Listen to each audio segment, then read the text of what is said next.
वेद से रघुनाथाय नाथाय सीताय पतिये नमः। श्री रामलला भगवान की, श्री रामलला भगवान की, भारत माता की, भारत माता की, सरयू माता की, सरयू माता की। जय जय सीताराम।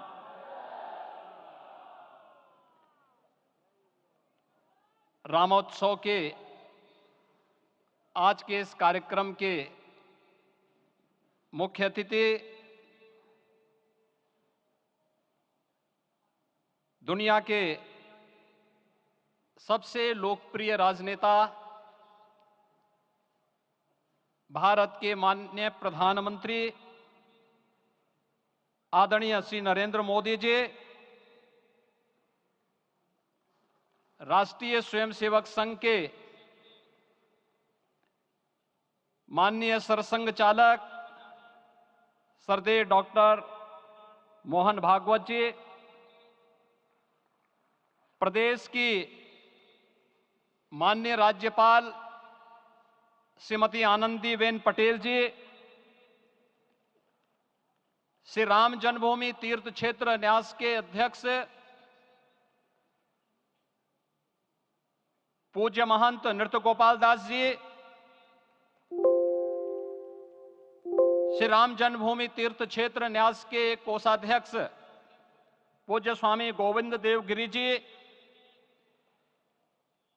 महासचिव सम्मान्य श्री चंपत राय जी, देश के कोने कोने से यहां पर पधारे पूज्य संतजन, अपने अपने क्षेत्र के नेतृत्व देने वाले सभी उपस्थित महानुभाव, रामोत्सव के इस पावन पर्व के अवसर पर आदरणीय प्रधानमंत्री जी का मैं आप सबकी ओर से हृदय से स्वागत करता हूं, अभिनंदन करता हूं। इस अवसर पर पधारे राष्ट्रीय स्वयंसेवक संघ के सरसंघ चालक आदरणीय डॉक्टर मोहन भागवत जी का, अन्य समागत अतिथियों और महानुभावों का मैं हृदय से स्वागत करता हूं, अभिनंदन करता हूं।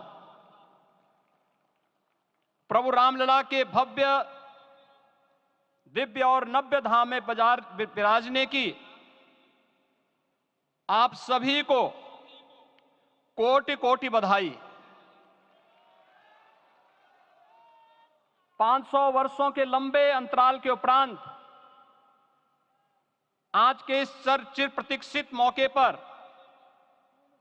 अंतर मन में भावनाएं कुछ ऐसी हैं कि उन्हें व्यक्त करने के लिए शब्द नहीं मिल रहे हैं। मन भावुक है, भाव विभोर है, भाव विह्वल है। निश्चित रूप से आप सब भी ऐसा महसूस कर रहे होंगे। आज इस ऐतिहासिक और अत्यंत पावन अवसर पर भारत का हर नगर, हर ग्राम अयोध्या धाम है।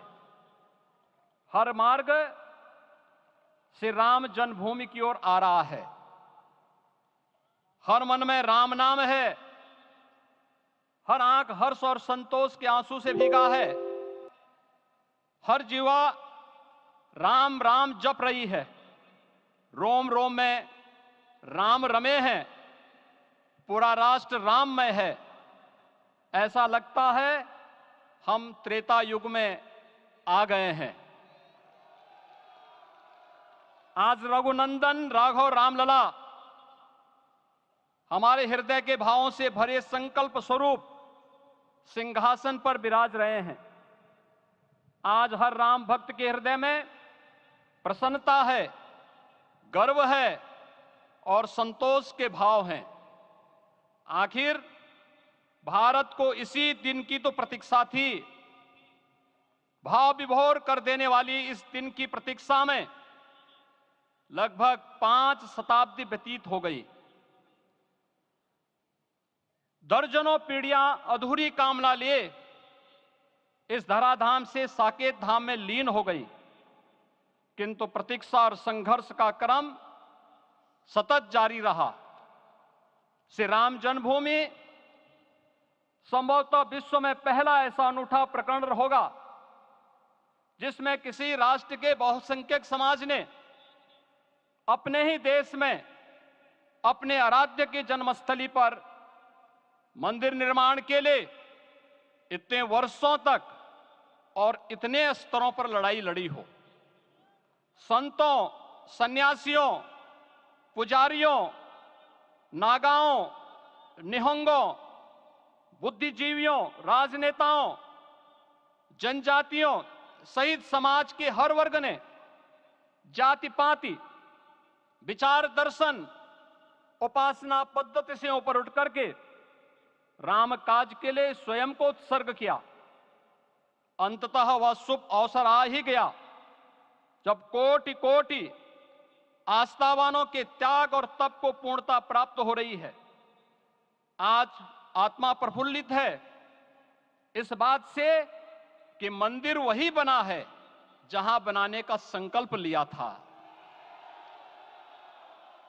संकल्प और साधना की सिद्धि के लिए हमारी प्रतीक्षा की इस समाप्ति के लिए और संकल्प की पूर्णता के लिए आदरणीय प्रधानमंत्री श्री नरेंद्र मोदी जी का हृदय से आभार और अभिनंदन। माननीय प्रधानमंत्री जी, 2014 में आपके आगमन के साथ ही भारतीय जनमानस कह उठा था कि मोरे जिय भरोस दृढ़ सोई, मिलहि राम सगुन शुभ होई। अभी गर्भगृह में वैदिक विधि विधान से रामलला के बाल विग्रह के प्राण प्रतिष्ठा को हम सब साक्षी बने हैं। अलौकिक छवि है हमारे प्रभु की, बिल्कुल वैसे ही जैसे तुलसीदास जी ने कहा कि नव कंज लोचन कंज मुख कर कंज पद कंजारुणम। धन्य है वह शिल्पी जिसने हमारे मन में बसे राम की छवि को मूर्त रूप प्रदान किया है। विचारों और भावनाओं की विहलता के बीच मुझे पूज्य संतों और अपनी गुरु परंपरा का पुण्य स्मरण हो रहा है। आज उनकी आत्मा को असीम संतोष और आनंद की अनुभूति हो रही होगी। जिन परंपराओं की पीढ़ियां श्री राम जन्मभूमि मुक्ति यज्ञ में अपनी आहुति दे चुकी है, उनकी पावन स्मृतियों को मैं यहां पर कोटि कोटि नमन करता हूं। श्री राम जन्मभूमि महायज्ञ न केवल सनातन आस्था और विश्वास की परीक्षा का काल रहा, बल्कि संपूर्ण भारत को एकात्मता के सूत्र में बांधने के लिए राष्ट्र की सामूहिक चेतना जागरण के ध्येय में भी सफल सिद्ध हुआ है। सदियों के बाद भारत में हो रहे इस चिर प्रतीक्षित नवविवाह को देख अयोध्या समेत पूरा भारत का वर्तमान आनंदित हो उठा है।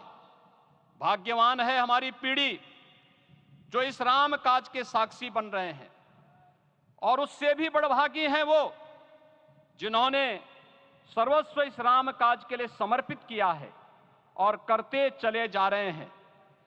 जिस अयोध्या को अवनी की अमरावती और धरती का वैकुंठ कहा गया, वह सदियों तक अभिषिप्त थी, उपेक्षित रही, सुनियोजित तिरस्कार झेलती रही। अपनी ही भूमि पर सनातन आस्था पद्दलित होती रही, चोटिल होती रही, किंतु राम का जीवन हमें संयम की शिक्षा देता है और भारतीय समाज ने संयम बनाए रखा। लेकिन हर एक दिन के साथ ही हमारा संकल्प और भी दृढ़ होता गया, और आज देखिए पूरी दुनिया अयोध्या के वैभव को निभा रही है। हर कोई अयोध्या आने को आतुर है। आज अयोध्या में त्रेतायुगीन वैभव उतर आया है, दिख रहा है। यह धर्मनगरी विश्व की सांस्कृतिक राजधानी के रूप में प्रतिष्ठित हो रही है। पूरा विश्व दिव्य और भव्य अयोध्या का साक्षात्कार कर रहा है। आज जिस सुनियोजित एवं तीव्र गति से अयोध्यापुरी का विकास हो रहा है, वह प्रधानमंत्री जी के दृढ़ संकल्प, इच्छा शक्ति और दूरदर्शिता के बिना संभव नहीं था। कुछ वर्ष पहले कल्पना से परे था कि अयोध्या में एयरपोर्ट होगा, यहां के नगर के भीतर 4 लेन की सड़कें होंगी, सरयू जी में क्रूज चलेंगे, अयोध्या की खोई गरिमा वापस आएगी। लेकिन मित्रों, डबल इंजन की सरकार के प्रयास से आज आप सबके सहयोग से यह सब साकार हुआ है। सांस्कृतिक अयोध्या, आयुष्मान अयोध्या, स्वच्छ अयोध्या, सक्षम अयोध्या, सुरम्य अयोध्या, सुगम्य अयोध्या, दिव्य अयोध्या और भव्य अयोध्या के रूप में पुनरुद्धार के लिए हजारों करोड़ रुपए वर्तमान में यहां पर भौतिक विकास के लिए लग रहे हैं। राम जी की पेड़ी, नया घाट, गुप्तार घाट, ब्रह्मकुंड, भरत कुंड, सूरज कुंड, विभिन्न कुंडों के कायाकल्प, संरक्षण, संचालन, रखरखाव के कार्य हो रहे हैं। रामायण परंपरा की कल्चरल मैपिंग कराई जा रही है। राम वनगमन पथ पर रामायण वीथिका का निर्माण हो रहा है। नई अयोध्या में पुरातन संस्कृति और सभ्यता को संरक्षण तो हो ही रहा है, भविष्य की जरूरतों को देखते हुए आधुनिक पैमाने के अनुसार सभी नगरीय सुविधाएं भी विकसित हो रही हैं। इस मोक्षदायिनी नगरी को आदरणीय प्रधानमंत्री जी की प्रेरणा से अब सोलर सिटी के रूप में भी विकसित किया जा रहा है। पूरी अयोध्या में विश्व के सनातन आस्थावानों, संतों, पर्यटकों, शोधार्थियों, जिज्ञासुओं के प्रमुख केंद्र के रूप में इसे बनाने की ओर से अग्रसर किया जा रहा है। यह एक नगर या तीर्थ भर का विकास नहीं है, यह उस विश्वास की विजय है जिसे सत्यमेव जयते के रूप में भारत के राज चिन्ह में अंगीकार किया गया है। यह लोक आस्था और जन विश्वास का विजय है, भारत के गौरव की पुनर्प्रतिष्ठा है। अयोध्या का दिव्य दीपोत्सव नए भारत की सांस्कृतिक पहचान बन रहा है और श्री रामलला की प्राण प्रतिष्ठा का समारोह भारत की सांस्कृतिक अंतरात्मा को समरस की एक अभिव्यक्ति सिद्ध कर रहा है। श्री राम जन्मभूमि मंदिर की स्थापना भारत के सांस्कृतिक पुनर्जागरण का आध्यात्मिक अनुष्ठान है। यह राष्ट्र मंदिर है। निसंदेह श्री रामलला विग्रह की प्राण प्रतिष्ठा राष्ट्रीय गौरव का एक ऐतिहासिक अवसर है। निश्चिंत रहिए, प्रभु राम की कृपा से अब कोई अयोध्या की परिक्रमा में बाधा नहीं बन पाएगा। अयोध्या की गलियों में अब गोलियों की गड़गड़ाहट नहीं होगी, कर्फ्यू नहीं लगेगा। अपितु यहां दीपोत्सव, रामोत्सव और यहां की गलियों में श्री राम नाम संकीर्तन से यहां की गलियां गुंजायमान होंगी, क्योंकि अवधपुरी का मैं रामलला का विराजना राम राज्य की स्थापना की उद्घोषणा भी है। राम राज्य बैठे त्रिलोका, हर्षित भये गए सब शोका। राम राज्य भेदभाव रहित समृद्ध समाज का द्योतक है और हमारे यशस्वी प्रधानमंत्री जी की नीतियों, विचारों और योजनाओं का आधार है। भव्य दिव्य राम जन्मभूमि मंदिर के स्वप्न को साकार रूप देने में योगदान देने वाले सभी वास्तुविदों, अभियंताओं, शिल्पियों और श्री राम जन्मभूमि तीर्थ क्षेत्र न्यास के सभी पदाधिकारियों को हृदय से धन्यवाद। पुनः आप सभी को रामलला के विराजने की इस ऐतिहासिक पुण्य घड़ी की बधाई। आदरणीय प्रधानमंत्री जी, आदरणीय सरसंघ चालक जी, माननीय राज्यपाल महोदया और आप सभी महानुभावों का मैं एक बार फिर से हृदय से स्वागत और अभिनंदन करते हुए हम सब जो संकल्प पूर्वजों ने लिया था उसकी सिद्धि की भी सभी को बधाई देते हुए प्रभु के चरणों में एक बार पुनः नमन करते हुए पूरे प्रदेश और देशवासियों को आज के इस रामोत्सव के अवसर पर कोटि कोटि बधाई और अभिनंदन देते हुए अपनी वाणी को विराम देता हूं। जय जय सीताराम। राष्ट्रीय स्वयं